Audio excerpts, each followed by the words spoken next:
Muy buenas noches, amigos de Zona Geriátrica, el espacio del adulto mayor, transmitido por Radio Miraflores Televisión desde Lima, Perú. El día de hoy tenemos un programa muy importante. Nos visita el doctor Galo Camacho Honorio. Él es médico de medicina física y rehabilitación, lo que se conoce como un médico fisiatra, director médico de PIANDI, tiene maestrías en medicina física y rehabilitación y trabaja en el programa PADOMI, que es el programa de atención domiciliaria en el adulto mayor. El día de hoy vamos a conversar sobre la rehabilitación en el adulto mayor en su domicilio. Doctor Galo, muchas gracias por visitarnos a Zona Geriátrica. Muchas gracias por la invitación, doctor Carlos. Muchas gracias y muy contento de poder acompañarlo. Háblenos sobre su profesión, mejor dicho, sobre su especialidad. ¿En qué consiste la medicina física y rehabilitación? Bueno, en realidad es una especialidad que ahora se está conociendo un poco más, ¿no? Que en realidad muchas personas todavía no la conocen bien. La medicina física y rehabilitación es una especialidad más de la medicina, al igual que la cardiología, geriatría, cirugía, traumatología, y que tiene relación con casi todas las otras especialidades, ¿no? Se relaciona con todas y ayuda en la recuperación, en la rehabilitación de las personas, tanto en la parte física como en la parte neurológica, reumatológica, traumatológica, eh, en el desarrollo de niños. Entonces tiene muchas relaciones con muchas áreas de la medicina. Eh, para el caso que vamos a conversar ahora, es en cuanto a la rehabilitación en pacientes adultos mayores. Generalmente, ¿qué tipo de enfermedades manejan ustedes en la especialidad y sobre todo en domicilio? Bueno, la principal causa de consulta, el principal motivo de consulta es el dolor. Y dentro del dolor, el dolor musculoesquelético, ¿no? Para los pacientes adultos mayores que están en casa, lo que más les afecta es el dolor musculoesquelético, pero también hay muchos pacientes que tienen secuelas, por ejemplo, de fracturas de cadera, fracturas de vértebras, algunos pacientes con secuelas neurológicas, por ejemplo, secuelas de infartos cerebrales, o pacientes con enfermedad de Parkinson también son frecuentes de ver en domicilio, ¿no? Son las principales causas. Miren qué dato tan importante nos acaba de dar el doctor Camacho, el dolor. A veces creemos que el dolor solo se soluciona con remedios y pastillas e inyecciones, pero el dolor también se puede solucionar y ayudar bastante con terapia física. Generalmente la palabra es terapia, ¿no? La gente lo conoce como terapias. ¿En qué Bueno, consisten las terapias para el dolor? ¿Qué se le puede aportar a una persona para el dolor? en realidad, doctor, el abordaje del dolor es muy amplio. Teóricamente, el dolor lo puede definir cada persona de acuerdo a sus sentimientos, de acuerdo a su experiencia. Es muy amplio el abordaje de dolor. Y la persona con dolor, o el adulto mayor con dolor, principalmente tiene un tipo de dolor que es el dolor crónico. El dolor crónico se considera un dolor que es mayor de 3 meses. Y cuando una persona tiene un dolor crónico, se producen cambios a nivel neurológico, es decir, hay alteraciones en los neurotransmisores. Entonces el dolor, cuando es crónico, es muy importante que sea tratado desde un punto de vista farmacológico, es decir, con medicamentos, pero también desde un punto de vista no farmacológico, es decir, con agentes físicos, con posturas, manejo de repente de inmovilización. Hay que evaluar a cada paciente eh, individualmente, ¿no? Porque habrá pacientes que de repente tienen dolor por alguna posición que tienen, por algún movimiento que no pueden realizar, o de repente mejorando algunos aspectos pequeños en casa, podemos ayudarles con el tratamiento de su dolor, ¿no? Ahora, usted ha dicho lo que aplican, emplean los agentes físicos, pero ¿qué es un agente físico? O que los agentes físicos nos ayudan, son los instrumentos ¿no? O también las aplicaciones que nos ayudan a darle confort, a disminuir el dolor en nuestros pacientes. Lo más frecuente que podemos encontrar en casa es una bolsita de agua tibia, ¿no? O que ahora se han popularizado mucho las bolsitas que contienen semillas, que pueden calentarse en el microondas y que, bueno, son un poco más seguras de usar que las clásicas bolsitas de agua tibia, que a veces se rompían o se abrían y causaban quemaduras en los pacientes. Entonces, es una de las medidas que podemos usar para el alivio del dolor en nuestros pacientes cuando están en casa, ¿no? Eh, es importante saber que cuando un dolor es crónico, eh, es una ayuda. También algunos ejercicios. Hay que tener en cuenta que los pacientes adultos mayores comienzan a tener un problema que es la sarcopenia, ¿no? Que es la desaparición de las fibras musculares, que es un proceso natural de desgaste. Y cuando optimizamos sus fibras musculares, cuando mejoramos la parte física, tiene un mejor soporte en la articulación y el dolor disminuye. Uno de los motivos de consulta externa y también de consulta domiciliaria, porque yo también tengo la oportunidad de visitar a mis pacientes en domicilio, es la artrosis, que precisamente ocasiona dolor. Y muchos pacientes mayores no quieren moverse porque si los mueven, les duele. Y los hijos dicen, mejor ni lo mueva, pero creo que eso es peor porque al final están soldando, pegando las articulaciones. ¿Qué opina? ¿Qué se debe hacer con el paciente que al moverlo presenta dolor?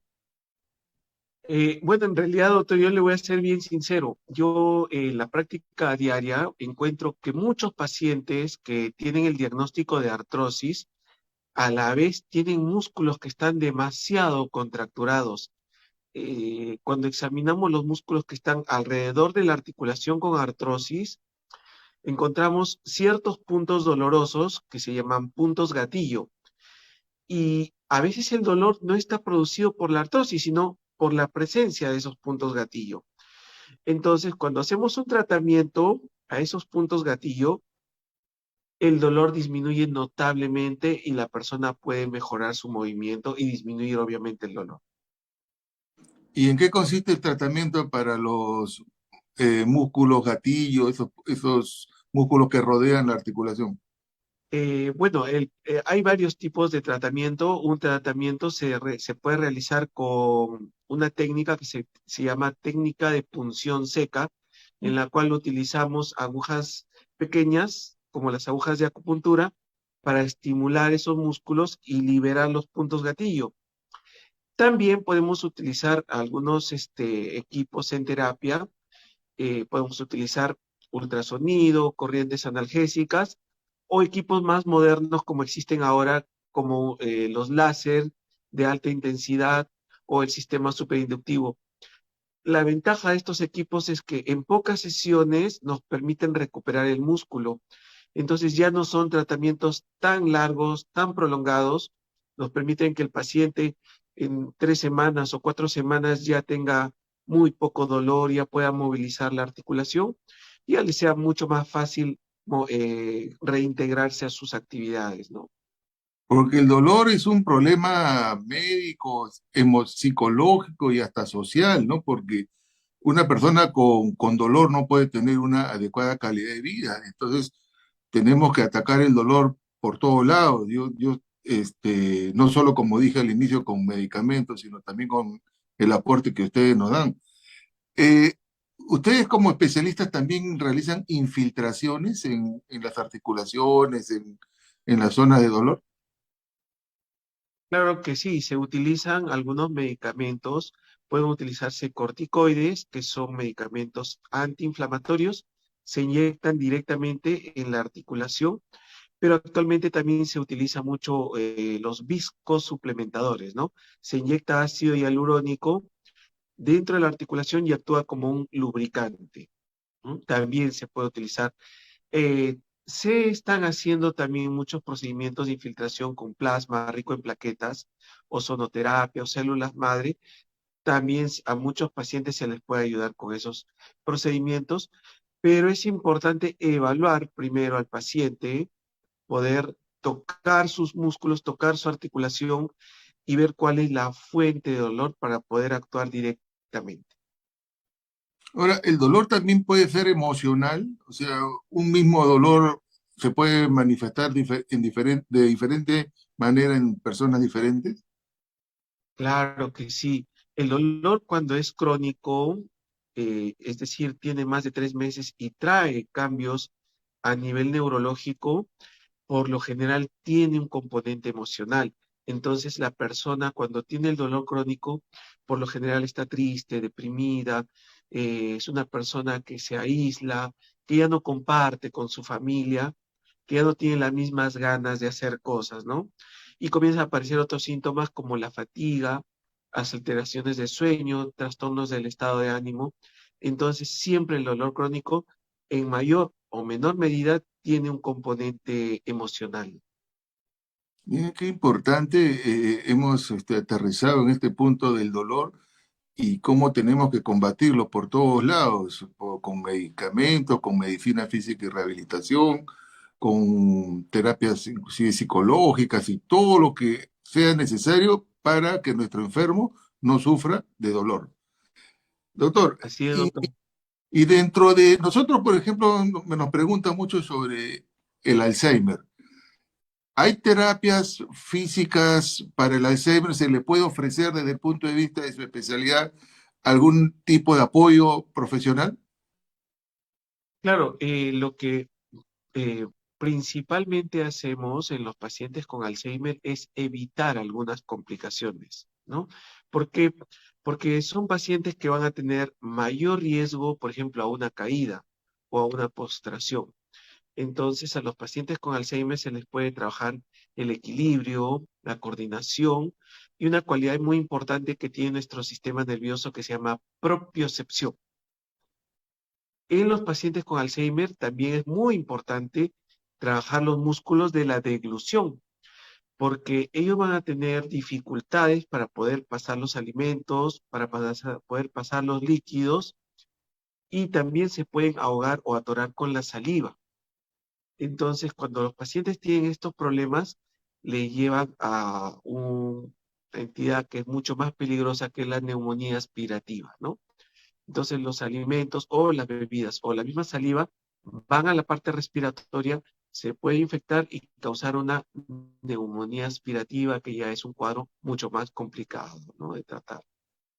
Sí, nosotros le tememos muchísimo a las neumonías porque al final una de las causas de muerte de un enfermo con Alzheimer es la neumonía. Entonces, es importante de que también el paciente con Alzheimer reciba algún tipo de terapia para, como ha dicho el doctor, para evitar que se caiga y se rompa una cadera, se rompa un hueso y aparte también terapias de deglución. Ustedes trabajan directamente con los tecnólogos médicos, ¿no? Con los terapeutas ocupacionales, con los terapeutas del lenguaje. Así Eh, es, bueno, el trabajo en rehabilitación es un trabajo en equipo, ¿no? El médico rehabilitador con los licenciados de terapia física, terapia de lenguaje, terapia ocupacional, pero también es muy importante el trabajo con psicología y con nutrición. claro, con nutrición, ¿no? Para al que le falta proteína y al que le sobra grasa, para trabajar lógicamente en equipo. Eh, Doctor, en el caso de los pacientes postrados, ¿no? Ya sea por fracturas, por secuelas de infarto cerebral o por Parkinson avanzado, ¿cuáles son las recomendaciones eh, que usted da para que no se compliquen con escaras, no sé, con aspiraciones? ¿Qué es lo que se debe hacer? Porque esto nos están viendo, ¿no? Probablemente hijos que tengan padres que están postrados. ¿Cuáles son las recomendaciones en domicilio?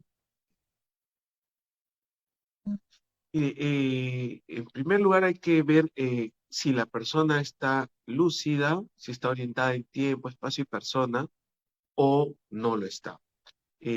Una parte importante también en el enfoque es saber si el problema que causa la postración va a poder recuperarse y la persona retomar sus actividades, o es un problema que ya va a causar una postración permanente, ¿no? Principalmente lo que debemos evitar es la rigidez de las articulaciones. Debemos evitar la aparición de escaras, los problemas respiratorios, las neumonías aspirativas, y en el caso de damas se complica mucho con las infecciones urinarias, ¿no? Entonces, es importante hacer una evaluación integral del paciente. Para eso es muy importante también el trabajo conjunto con los médicos geriatras. Nuestra especialidad en este campo, pues, depende mucho o está íntimamente enlazada con la evaluación del médico geriatra, con la valoración integral que el médico puede hacer, porque eh, los pacientes adultos mayores, y sobre todo si están postrados, cursan con otras enfermedades, cursan con otras condiciones, problemas de corazón, depresión, o a veces diabetes, problemas renales. Entonces es muy importante hacer un enfoque completo del paciente, ¿no? Una de las preguntas que siempre me hacen, bueno, no siempre, pero muy frecuente cuando voy a las casas, es, doctor, mi papá necesita una cama clínica. Y yo les digo, bueno, no sé, en todo caso hay que preguntarle al médico especialista de medicina física y rehabilitación. ¿Cuándo un enfermo necesita ese tipo de camas? Porque esa pregunta es bien frecuente. La cama clínica lo que nos permite es movilizar de una manera más fácil, digamos, al paciente, ¿no? Porque tiene varias posiciones. Entonces, si es un paciente que va a tener un largo proceso en cama, sí puede ser recomendable porque nos permite hacer una movilización de una manera más práctica eh, para el paciente y también para las personas que lo ayudan, ¿no? Ahora, pacientes que de repente no van a estar mucho tiempo en cama, por ejemplo, una fractura vertebral, una fractura de cadera, quizás no sea necesario que hagan una inversión en una cama clínica, porque un mes y medio o quizás en 2 meses ya van a estar rehabilitados. Pero la ventaja de las camas clínicas es que nos permiten movilizar de una manera más práctica y fácil a los pacientes, ¿no? Y hablando de pacientes postrados, otra de las preguntas que nos hacen es el famoso rodete, es como un salvavidas, una rueda para prevenir escaras. ¿Qué tan útil y qué tan bueno es o qué tan no bueno es? Bueno, en realidad, cualquier medida o cualquier ortesis o aparato que utilicemos nos va a ayudar a quizás disminuir un poquito el riesgo, ¿no? De que salga una escara. El riesgo de que aparezca la escara es permanente. O sea, el riesgo siempre está. Lo que podemos hacer con los colchones antiescaras o con los rodetes o con las mantas que ahora existen, o como antes se hacía también, ¿no? Pues que a los pacientes les ponían la piel de un cordero tratada, lo que hace es intentar retrasar la aparición de una escara, pero no hay ninguna medida que lo logre al 100%, ¿no? Se intenta retrasar la aparición de una escara. Ahora, cualquiera de ellas que utilicemos debe estar acorde a la comodidad también del paciente, ¿no? Que sea algo cómodo para el propio paciente. Ahora, en los pacientes con Parkinson, en donde hay un componente central, una rigidez por un tema de neurotransmisores, disminución de dopamina, y hay una rigidez. Eh, ¿Qué tipo de terapias recomienda usted para aplicar? ¿Llevarlos a un centro de rehabilitación o en casa se les puede apoyar? ¿Qué es lo que sugiere? Es importante lo que menciona doctor, porque un paciente con el Parkinson es una enfermedad neurológica degenerativa, ¿no? Entonces va a tener un progreso en el tiempo. Lo que debemos hacer en estos casos es evitar que la persona se deteriore muy rápido. Entonces dependerá del estadio del Parkinson para poder trazar objetivos. Yo presenté hace algunos años en un congreso una propuesta para que si es que la persona está en una fase independiente, lo que hagamos sea preservar sus movimientos. Por ejemplo, es importante en los pacientes con Parkinson mantener la disociación de cinturas, es decir, que puedan mantener el movimiento de la cintura escapular diferente al de la cintura pélvica. Para esos pacientes, por ejemplo, es muy importante, yo siempre les recomiendo el baile, porque bailando mantienen la disociación de cinturas y también mejoran su equilibrio y su propiocepción. Ya en una fase intermedia, lo más importante es mantenerle su equilibrio y evitar que no se vayan a caer, no se vayan a golpear y no se vayan a postrar. Pero ya en una etapa más avanzada, que ya el paciente está postrado, es más importante evitar las complicaciones como neumonías aspirativas y escaras, para lo cual ya la terapia es básicamente en su cama, ¿no? Cambios posturales o pautas posturales, cambios de posición, eso es importante. Usted da un dato, ¿no? Que en el Parkinson puede ayudar mucho el baile. ¿Y qué tan importante es la musicoterapia en general para las demás terapias y demás enfermedades? En realidad la musicoterapia es maravillosa, es maravillosa. Yo soy muy hincha de que mis pacientes escuchen música, de que canten, de que bailen.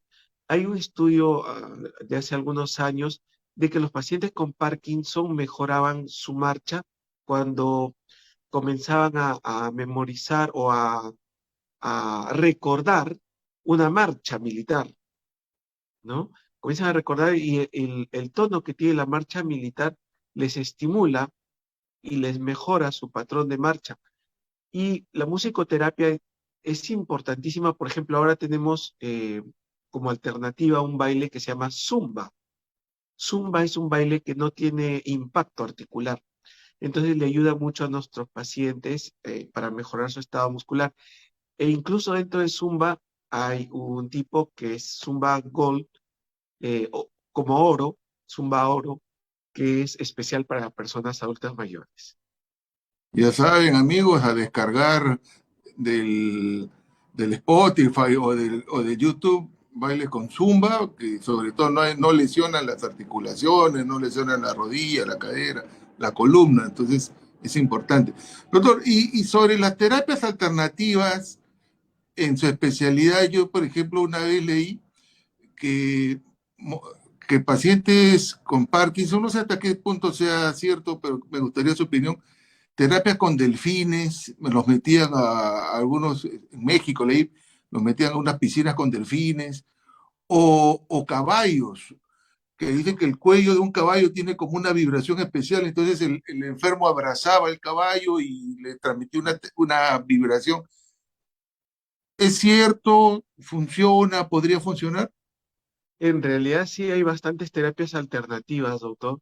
Eh, el problema es que todavía no tienen muchos estudios de investigación con nivel de evidencia como para que podamos recomendar de una manera muy segura a los pacientes, y también por el hecho de que no son muy, digamos, accesibles, ¿no? Sí, pues También rarísimo. Entrar a tener terapia con delfines es demasiado para, inaccesible. También para algunos pacientes, por ejemplo, se está utilizando tratamientos con cannabis, ¿no? Pero hay que tener un poco de cuidado de que la persona que lo dirija tenga experiencia con el uso de esos productos, ¿no? Particularmente, no tengo experiencia con el uso de cannabis. A veces pacientes me preguntan, ¿no? ¿Puedo usar? Entonces, lo que yo les recomiendo es que si lo van a usar, que sea de la mano de algún médico que tenga experiencia, porque todavía pues el cannabis no tiene una producción homogénea, ¿no? Algunas personas consiguen, algunos que sí están bien producidos, otros no sabemos, entonces es mejor hacerlo de la mano de un profesional que lo conozca. Sí, yo también cuando me preguntan por el cannabis lo derivo a otro profesional porque tampoco tengo experiencia. Ahora, hablando de las terapias tópicas, ¿qué tanto funcionan los remedios tópicos para el dolor? Esas frotaciones de charcot o ese diclofenaco que venden en chiguetes e incluso esos productos mentolados, ¿no? Que venden en latitas y que uno se mentol chino. ¿Funcionan esos o esos remedios funcionan o tienen un efecto placebo? Bueno, en realidad, doctor, muchas personas lo utilizan, creo que eso deben ser uno de los productos de venta libre más usados, ¿no? Yo he visto muchos pacientes también que incluso llegan a utilizar productos veterinarios, ¿no? Que lo que tienen es ácido acetilsalicílico, lo que es la aspirina, pero en una formulación de pomada. Eh, la absorción de estos productos a través de la piel en realidad es mínima, ¿no? Entonces, sí, en algunas personas puede haber un efecto, pero en muchas también sí se produce un efecto placebo. El efecto principalmente en las personas que sienten una mejoría es porque las sustancias irritantes, como por ejemplo el mentol o la capsaicina, que es un componente del ají, producen una sensación en la piel. Entonces, al producir esa sensación de calor o de quemazón en la piel, eh, estimulan unas terminaciones nerviosas que bloquean temporalmente las vías de dolor. Entonces, pueden sentir ese alivio momentáneo, ¿no? Pero claro, al cabo de una media hora o una hora que ya pasó esa sensación, probablemente la persona vuelva a sentir la misma molestia de dolor.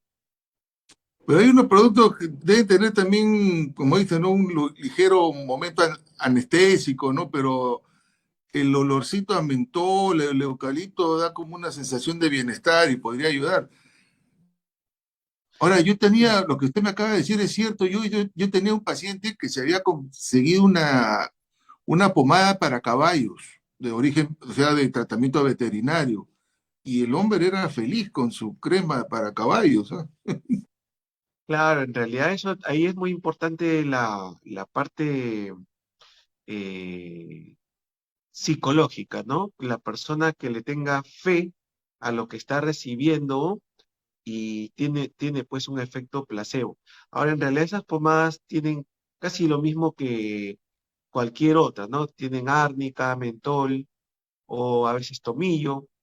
Hay una plantita que se llama suelda, pueden tener esos componentes que tienen un efecto sobre la piel anestésico, ¿no? Disculpen, ha habido una...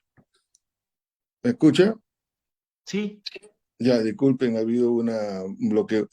Sí, estábamos comentando de estos productos veterinarios que también tienen algún efecto, ¿no? Placebo, en todo caso. claro, como le digo, sí pueden causar un efecto temporal en las terminaciones nerviosas de la piel y bloquear momentáneamente el dolor. Doctor, yo le agradezco su participación, ya el tiempo nos ha ganado. Eh, ¿Algún mensaje final para nuestros oyentes de Zona Geriátrica en Radio Miraflores? Bueno, muchas gracias a usted por la invitación, doctor. Con mucho gusto de haber podido participar. Le diría a sus oyentes que a veces uno cuando tiene dolor crónico se cansa de hacer tratamientos, ¿no? El dolor crónico es en sí una enfermedad, ya no es un síntoma, sino es una enfermedad. Y llega el momento que la persona se cansa de hacer tratamientos porque quizás ya hizo varios esfuerzos y no ha tenido ningún resultado. Pero con los nuevos medicamentos que tenemos ahora y los nuevos equipos, la nueva tecnología que hay en rehabilitación, muchas veces podemos ayudar a los pacientes para que tengan una vida con mayor calidad. Ya saben, no vivan con dolor. El dolor se puede tratar por diferentes medios, con medicamentos, con pastillas, con terapias de medicina física y rehabilitación que son muy importantes y ayudan muchísimo. Yo trabajo muchísimo con los especialistas en medicina física y rehabilitación y con los licenciados en las diferentes terapias. Doctor Camacho, y si desean ubicarlo, contactar con usted, ¿tiene algún centro donde se le pueda llamar o alguna red social? Claro que sí, en las redes sociales como P&D Perú o al teléfono 955-219-181. Ya saben, amigos, si desean contactar con el doctor Galo Camacho, especialista en medicina física y rehabilitación, ubicarlo a Piandi, que es su centro de trabajo, él es el director médico, y el celular que nos ha dado. Amigos de Zona Geriátrica, hemos tenido un programa bastante productivo, hemos aprendido un poquito más siempre, y ya nos vemos el próximo miércoles. Muchas gracias. Muchas gracias por la invitación. A usted, hasta luego.